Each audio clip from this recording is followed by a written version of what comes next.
Okay, let's do it. I'll explain. What's the statement? The chart shows the internet users in Word. Write a report for university lecture by selecting and summarizing the information given in the diagram.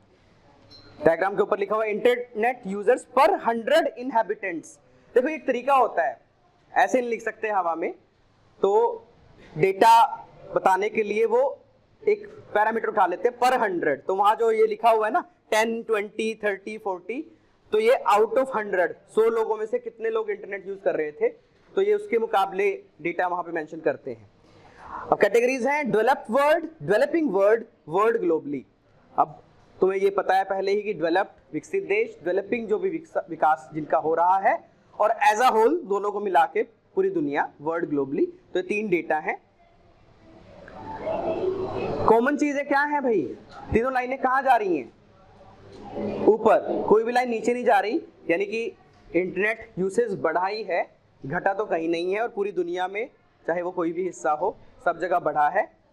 कहीं पे वो पहले बढ़ गया, कहीं पे वो बाद में बढ़ा है, बस इतना डिफरेंस है. इसी को हमें कंपेयर करना है. यानी एक तरह से हमें इस पर्टिकुलर लाइन ग्राफ में डेवलपिंग और डेवलप्ड वर्ल्ड के इंटरनेट यूसेज, इंटरनेट यूजर्स के इंक्रीज का कंपैरिजन करना है. जो डिक्रीज तो है नहीं, इंक्रीज ही है, तो उसका कंपैरिजन करना है. तो पहले इंट्रो. तुम जानते हो कि इंट्रो क्यों लिखते हैं? रीडर के लिए, रीडर को पता लगे कि ये रिपोर्ट किस बारे में है. ठीक है, तो बिल्कुल सिंपल सीधा तरीका इस्तेमाल करेंगे, उसको कॉम्प्लेक्स करने की कोशिश नहीं करते.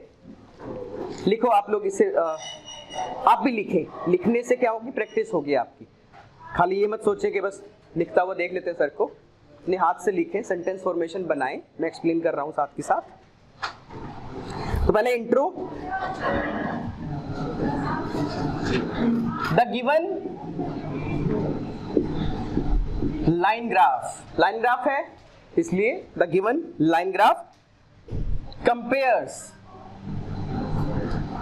मैं काफी ज्यादा इस्तेमाल करता हूं इस पर्टिकुलर वर्ब को, क्योंकि ज्यादातर line graph, pie chart, table ये कंपेयर करने का ही काम करते हैं.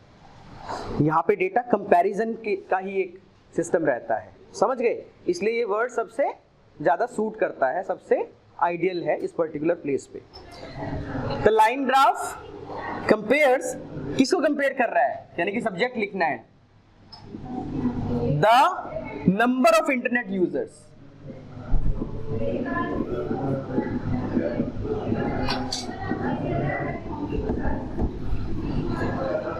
कई बच्चे क्या गलती करेंगे?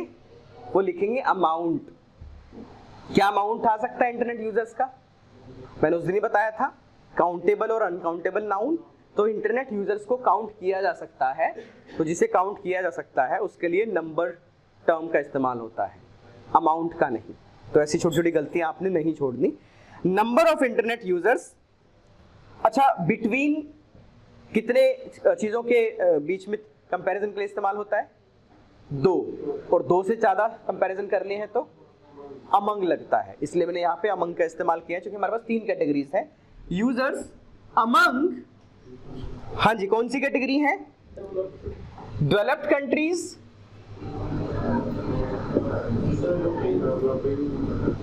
Coma developing countries,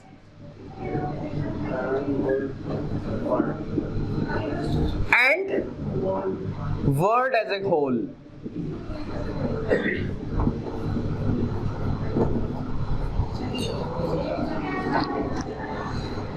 time period from 1997 to 2007. तो यहां अब तकरीबन वो सारी चीजें मेंशन हो गई जो रीडर को चाहिए इंट्रोडक्शन के अंदर. क्लियर है?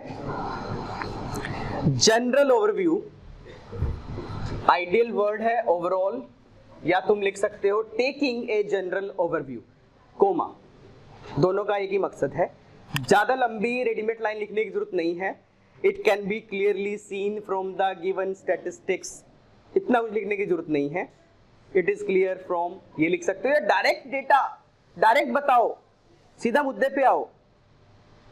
Examiner will like this approach. ठीक है ना? Overall, it is clear that internet access greatly expanded. Internet access greatly expanded among a large population,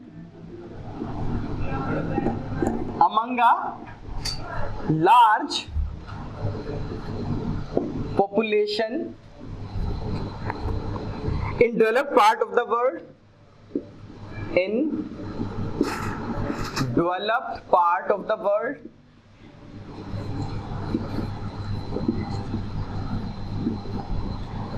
whereas developing nations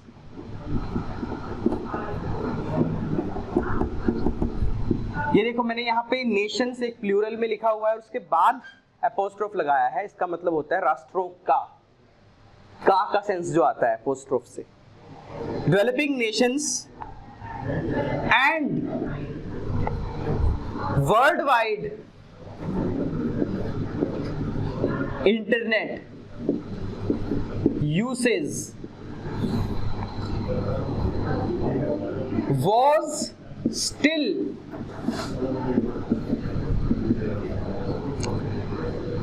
limited to nearly 1/5। हाँ जी, क्या होता है 1/5? यानी कि 100 में से तकरीबन 20 लोगों तक। अगर पूरी दुनिया में फिर वो आएगा प्रोपोर्शन के हिसाब से तो 20%। तो 1/5 ऑफ population डिस्पाइट के बावजूद ग्रोथ इन 11 years। हम ज्यूम कर रहे हैं 11 years, 97 को भी इंक्लूड कर रहे हैं और 2007 को भी, तो उस हिसाब से वो 11 वर्षों को मिला के हम ये बात कर रहे हैं। ठीक है,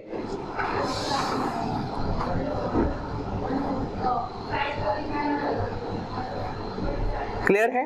रीडर को क्या पता लगा? रीडर को पता लगा कि इंटरनेट यूसेज काफी एक्सपैंड हुआ, ग्रेटली। टर्म देखो, इंटरनेट एक्सेस, उसकी पहुंच ग्रेटली एक्सपैंडेड, एक्सपैंड प्रसार होना, पहुंच बढ़ी। पहुंच बढ़ने का मतलब क्या है? अरे ज्यादा लोग इंटरनेट यूज करने लग गए, ये तो लिखना था हमें। Among a large population in developed part of the world, जबकि डेवलपिंग नेशंस का और world wide internet usage was still limited to nearly 1/5।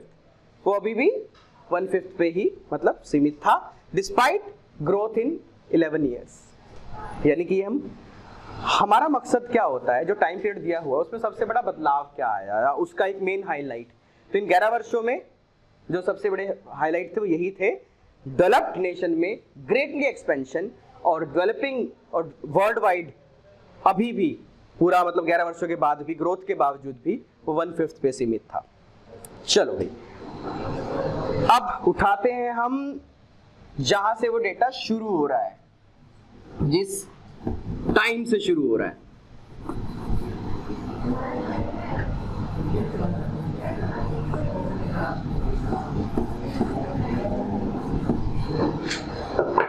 In 1997, only 2% population on Earth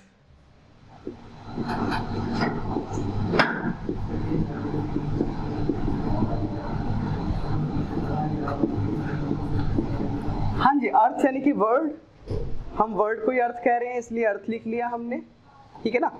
only 2% population on earth was using internet services. क्या ये सही है? Verify करो image में। 1997 में मैं वर्ल्ड की बात कर रहा हूं, ऊपर का डेटा है जो इग्नोर करो, डेवलप्ड वर्ल्ड का जो डेटा है, डेवलपिंग का तो है ही नहीं वहां पे, तो उसी की वजह से 2% था इंटरनेट पूरी दुनिया का। यानी कि 100 में से कितने लोग इंटरनेट यूज कर रहे थे 1997 में? 2 लोग।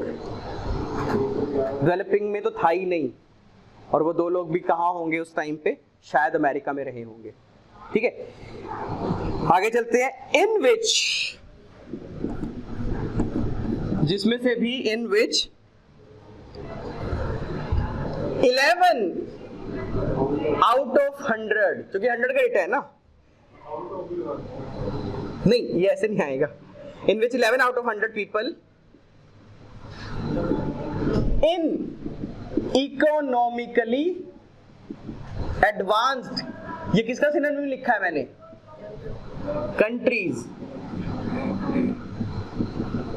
हैड, पास्ट है, हैड एक्सेस टू इंटरनेट, जिसमें 100 में से 11 लोगों के पास इंटरनेट एक्सेस था, और वो लोग कहाँ थे, इकोनॉमिकली एडवांस कंट्री में थे, यानी कि डेवलप्ड कंट्री में थे, संपन्न देशों में थे वो लोग, 100 में से 11। तो एक तरह से हमने सिंगल लाइन में वर्ल्ड वाइड का आंकड़ा दे दिया 1997 का, और डेवलप्ड कंट्री का आंकड़ा दे दिया। क्लियर है? वाइल, जबकि developing Nations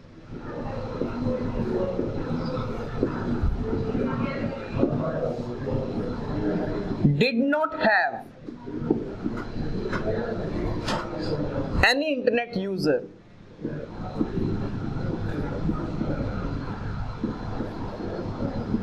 at that time।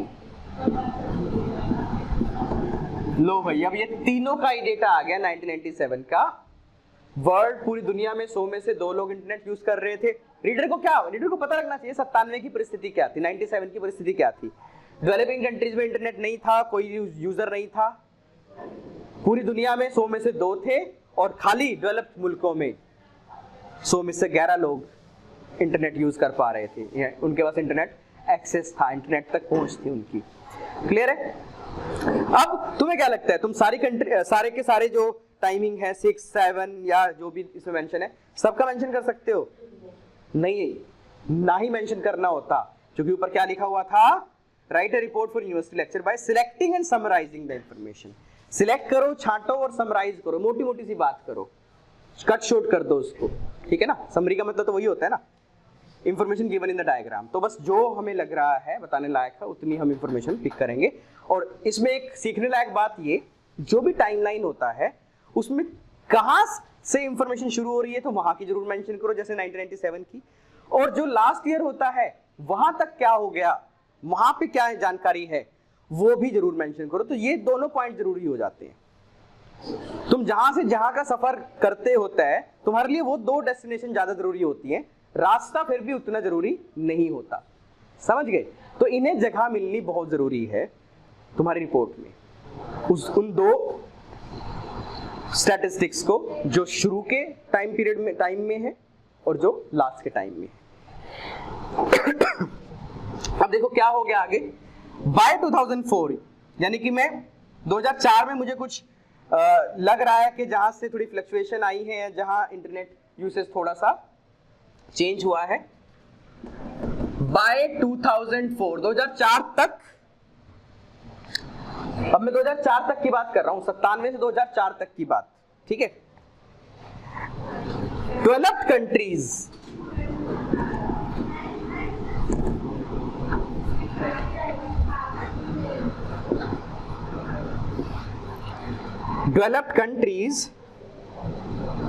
and the world witnessed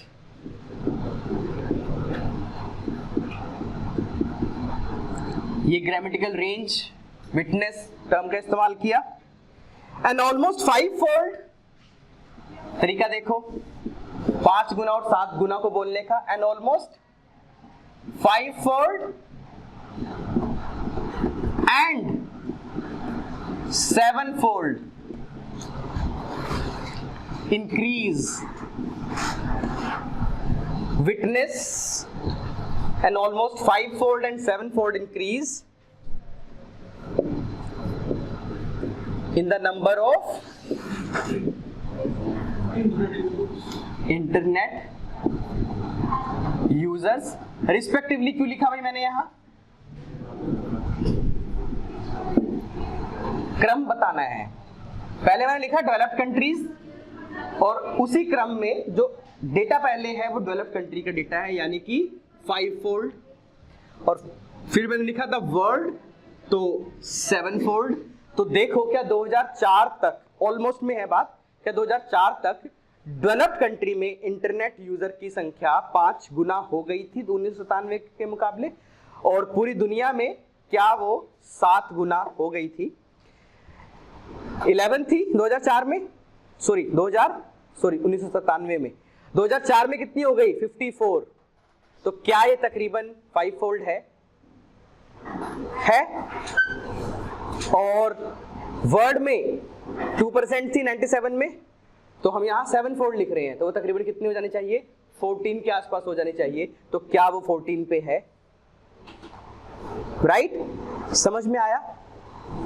अब ये एबिलिटी तुम्हें डेवलप करनी है कि तुम कैसे देखोगे कि हाँ 14 एक तरह से 7 फोल्ड है और 54 एक तरह से 5 फोल्ड है, और ये लिखने लायक बात है। और चलो इसे लिखते हैं, ये डिसीजन तुम्हारा रहेगा अगर रियल एग्जाम में कोई रिपोर्ट तुम लिखोगे।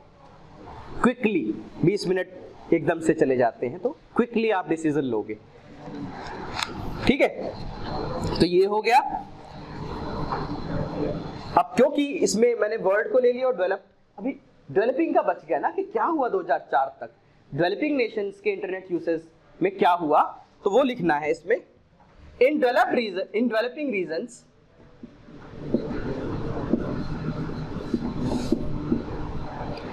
There was only 7% population. Grammar की रेंज देखो, देयर वाज की ग्रामर भी यूज कर दी मैंने। There was only 7% population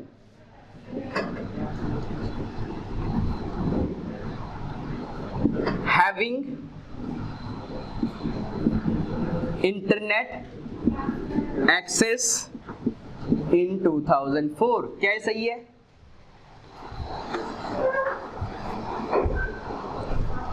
percent क्यों लिख रहा हूं मैं? डेटा 100 में से है, अगर 100 लोगों में से 7 लोग इंटरनेट यूज कर रहे हैं तो एक तरह से 7% ही तो होगा उस कंट्री में या उस रीजन में। क्लियर है? तो क्या है वो 7 लिखा हुआ है बेकायदा। चलो, तुमने देखा मैंने डेटा को कैसे कैटेगराइज किया। 97 का बात लिखी और 97 से लेके फिर 2004 की बात लिखी। अभी एक पैरा बचा हुआ है, तो वहां क्या लिखना है 2004 से लेके लास्ट तक इन तीनों फिगर्स में क्या चेंज आया, और ये करने के बाद हमारी report finish.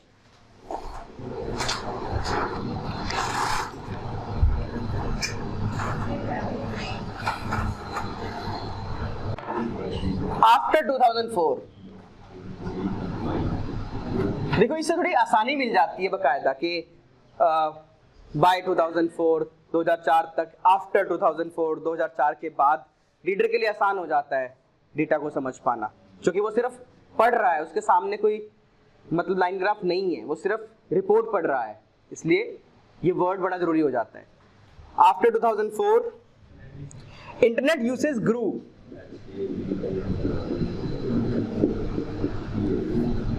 Second form grew, क्योंकि हमारे लिए तो अभी भी पास्ट है, we are talking for this data in 2021 with a higher rate.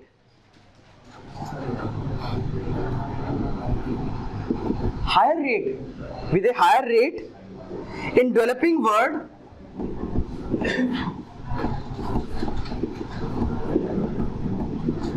then किसके मुकाबले? यहां पर मैंने हायर लिखा, ईआर वाली चीजें कब यूज होती हैं? कंपैरिजन के लिए। Higher rate in developing nation, developing world, than developed regions. क्या ये बात सही है? 2004 के बाद जो बढ़ने का रेट था वो डेवलपिंग नेशन में ज्यादा था। हाँ जी, देखो एक बार, सही है? क्यों?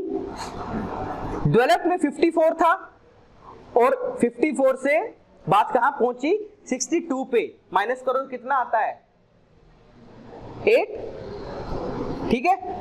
लेकिन वहां देखो 7 था और बात कहां पहुंची 17 पे। कितना आता है 10, तो 8 से तो ज्यादा है ना, तो रेट बढ़ गया ना। तो यही तो तुलना है, यही चीज तो एग्जामिनर को पसंद आएगी कि हाँ ये स्टूडेंट देख पा रहा है, डेटा को समझ पा रहा है। तो अब ये डेटा लिखना है हमें, कैसे? देखो, इट वेंट अप, इट क्यों लगाया? क्योंकि पीछे हमने लिख दिया ना रेट, इंटरनेट यूसेज का rate. It went up, second form किसकी है ये? गो अप की second form. It went up from 7% to 17% over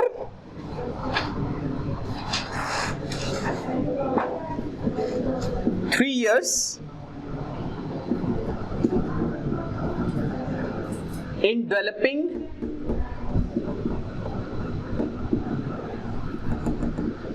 nations, while only 8%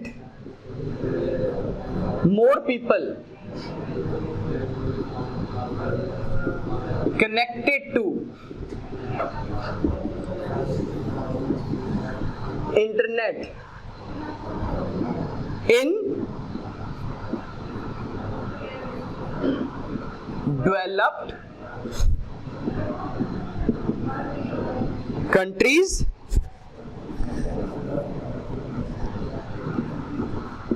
as well as around the globe.